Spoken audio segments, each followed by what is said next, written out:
Uh, Hello, everyone. I am the Willow Witch, and this is a quick go over of the custom difficulties. When you load into Phasmo, if you have a sufficient level to have unlocked the custom difficulty, you might see these custom options. You have customs 1, 2, and 3, and you can change how your game plays to really customize exactly how you want to play the game.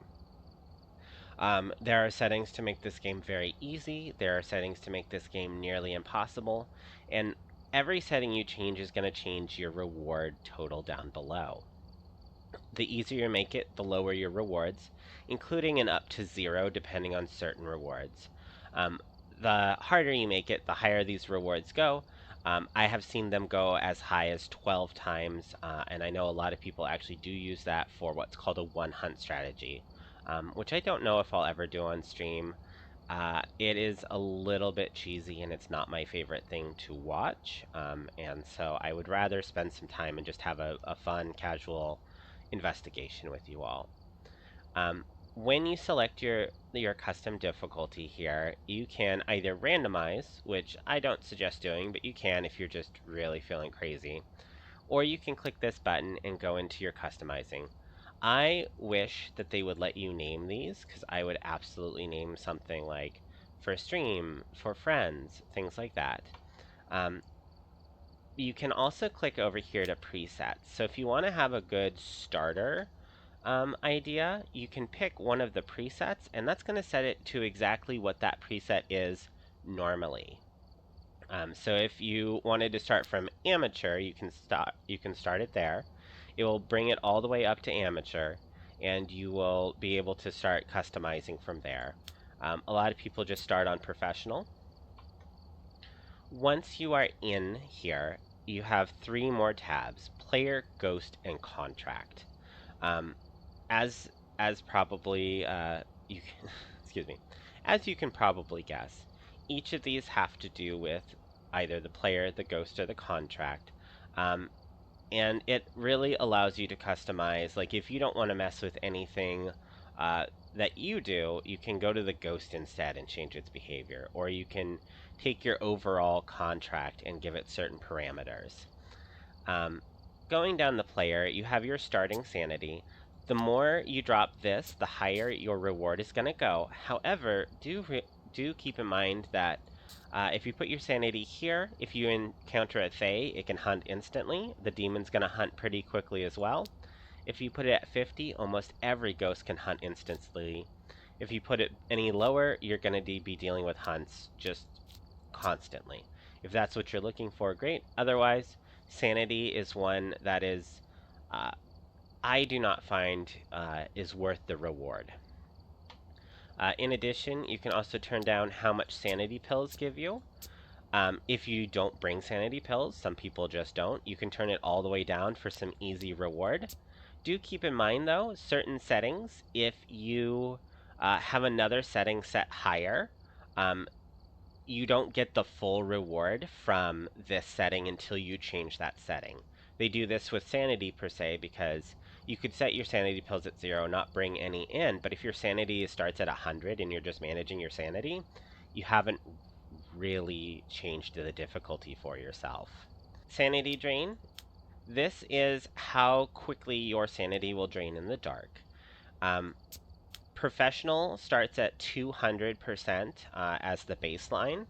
So most people consider that the baseline as well. Um, However, you can turn it down to 100. This is one of the settings that will rapidly drop your rewards, and you can't turn the speed up higher than 200. I find it kind of interesting. I really would have set this as the 100% because this is the baseline, and then I would have given an option to go even higher. Sprinting, this is actually one of the options that is really, really good for if you are doing a no hunt strategy like I often do. You got a little bit of extra time and you want to increase your reward. Just by turning off sprinting here, I've jumped a full point 0.5. This, of course, does mean that you can't run through the map. If the ghost is chasing you, you don't have a lot of options. You smudge it and hope you can get to a hiding spot in time. Um, but if you are avoiding the hunts like I tend to do, it's a really good way to jump your multiplier up. Player speed is one of the options again that the more you raise it, the faster it drops you, and so far on the other way as well. However, again, if you're dropping your speed, you're going to have a lot of trouble chasing the ghost. If you combine it with no sprint, you do get a mass multiplier here, but you also are going to be very slow in your contract. You can also turn your flashlights on and off for a little bit of a bonus. And then finally, there is this last item that says lose items and consumables on death. Um, if you set this to 0, it does not matter what any of your other settings are, your rewards are 0. You receive no reward from this match. Um, it can be fun if all you really want to go in is if all you really want to do is go in there, have fun, find your ghost. But if you're trying to get any kind of level, turning this on is death to your XP gain and money gain. All right. From the player, you can then go into the ghost. Now, I would highly recommend that you consider carefully before changing anything about the ghost, because everything you change about the ghost is going to hurt your ability to um, determine what the ghost is. If you change the ghost speed, um, you're going to have trouble determining if it's a fast ghost or a slow ghost. If you turn up its interactions, you're going to have trouble determining if it's a shade versus an oni. But if you are okay with those things, these options are also very helpful to getting your rewards multiplier up. Obviously, turning up the ghost speed means that when it is chasing you, it is a lot faster. Once again, you will not have a lot of, you will have some trouble figuring out a fast ghost versus a slow ghost, because it's just not the normal speed. Roaming is a good one that you may want to consider turning down, or I don't think you can turn it off. Yep, you cannot turn it off. You might consider turning roaming down, though. This is how much the ghost decides that it's going to wander away from its room. And so, if you have trouble with finding your ghost room because you've just got this ghost always wandering, roaming is one of the options you can turn down. It does not change your rewards all that significantly in the grand scheme of things either. Changing favorite room is another one that I often love to actually just turn off when I'm trying for like an easier grind. This is how often the ghost is going to decide, you know what, this room sucks. I'm going to a different one, and that's going to become its new ghost room. That's where the ghost orbs will appear. That's where it will get colder for most of it. If you change the favorite room down to none, it does mean that you cannot tell a Goryo by it changing rooms. A Goryo is a ghost that will never change its ghost room, but that is only one of 24 ghosts that you're making it more difficult to determine. In turn, you can also change it up very high, but these setting changes do not give you much reward, and so it is almost better, in my opinion, to keep it low or none, because the balance of the reward versus the effort is not very well maintained. Interaction amount. This is how often the ghost will decide, I'm going to touch a door or throw an object. Changing this setting changes your rewards a small amount. It does make it often easier to find the ghost and gain certain evidences from the ghost. But it does make it hard to determine things like a shade, which have a low interactivity already, or an oni, which is going to be really, really interactive. So kind of change this one at your own risk.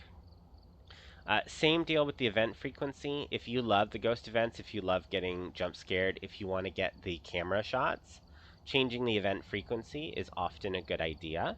But when you do, again, your rewards don't change very much. And it does change how the ghost interacts, and it makes it harder to determine a Fae or an Oni versus like a Shade. Friendly Ghost is the option to have the ghost never hunt. However, like the rewards, like the consumables being turned off, the Friendly Ghost option will drop your rewards to 0 no matter what you're doing. If there is no risk, there is no reward. But it is fun if you are trying to understand the ghost better. If you want to get some practice at like how do I find dots, how do I find fingerprints. Um, it is definitely an option, but it's one that you'll do as more like a training than an actual serious game. Now we start getting into the hunt things. The grace period is when the ghost first appears during a hunt. There's a certain time limit where even if it touches you, let's say it spawned on top of you, it can't kill you. It gives you time to realize that you're being hunted and take off. I think the maximum is 5, and it drops your rewards a little bit. And the minimum is 0, which means as soon as it spawns, it can kill you. Um, I don't think there's a lot of difference between 5 and like 3 or 2, but that is up to you. The hunt duration is just how long the ghost hunts for. Um, Again, once you're actually in your hiding spot, it will not matter terribly much how long it hunts for, um, other than just taking time out of your day. And then this is an option that, unless you're playing with another player, it doesn't do a whole lot. But normally, when the ghost is hunting and it kills somebody, that's the end of the hunt. When you turn this option on, or if you're playing, say, Nightmare, when the ghost kills somebody, it actually keeps hunting and the hunt becomes longer. Nightmare allows for players to essentially get chain murdered. This is a multiplayer setting. Um, I am not sure why it doesn't change my rewards, but it may be that it won't change your rewards until you're actually in with multiple people. Otherwise, this would be a real easy way for a single player to just bump up their rewards for free. And now we get into the real big jumps here. Uh, this is the number of evidence given. When the ghost, by default, ghosts give 3 evidences. When you turn this down, ghosts now start to hide evidences. It means even if the ghost is a fingerprint ghost, you're not going to get fingerprints. So you can't eliminate evidences. There are some tips and strategies on how you can eliminate ghosts even though you can't eliminate evidences. Um, but this is also one of the things that will jump your multiplier up really, really high. So it is a great way. It's also a great way to challenge yourself. There is an option to change how what the likelihood of getting a fingerprint is. This does make it harder to determine an obake because obakes have a special ability to not give fingerprints. And it doesn't really multiply your rewards all that much, but it's a good way if you want to get just a little bit more reward out of your game. All right, and then we're into our contract, and then we're going to go ahead and get into our game, folks. Um, so setup time, this is at the beginning of the game how long you have to go in there, find the ghost information before the ghost can hunt, even if it's a demon. Um, but as you can see, the moment you start adding seconds, your rewards drop like crazy, up to a maximum of 5 minutes. The other thing that I believe is if you were to set up setup time, not only are you dropping your rewards like crazy, this does not give you the insurance. So if you are going to do a game with setup time, you might as well just play intermediate or amateur, so that you are also getting insurance, because otherwise this setup time is just killing your rewards multiplier. Setting the weather. Some of these weathers are considered harder or easier. I think that is entirely up to personal preference.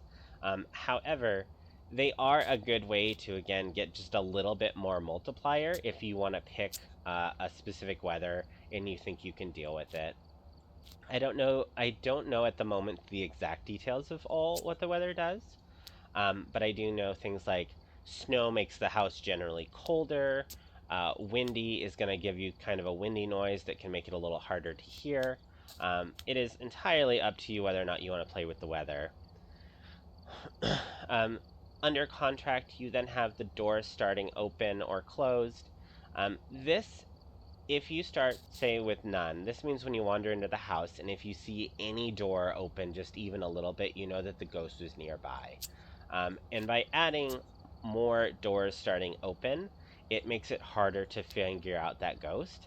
The reward bump up is not very steep. Um, So I think this is a perfectly fine setting to either turn down or turn all the way up, just to get that little bit of multiplier. And there are so many other ways to find the ghost.